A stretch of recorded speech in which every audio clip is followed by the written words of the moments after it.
aligner les deux régimes, est-ce que ça vous choque au fond de dire tout le monde va être traité de la même façon? Oui, profondément, parce que d'abord, c'est mensonger. Les salariés du privé, nous nous battons pour gagner une neutralisation de ces jours de carence et pour plus de 70% des salariés du privé, c'est le cas, puisque nous avons des accords d'entreprise ou de branche qui permettent de garantir le maintien de la rémunération dès le premier jour d'arrêt maladie.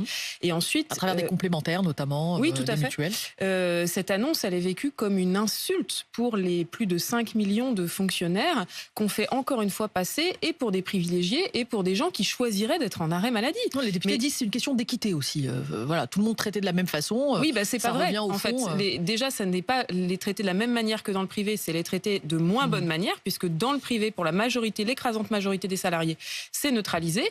Et ensuite, les fonctionnaires ne demandent que ça, d'avoir des salaires alignés sur ceux du privé, puisque les fonctionnaires, ça fait 15 ans qu'ils subissent une violente perte de pouvoir d'achat. On a les fonctionnaires qui sont parmi les moins bien payés des pays de l'OCDE. Il faut arrêter ce fonctionnaire bashing.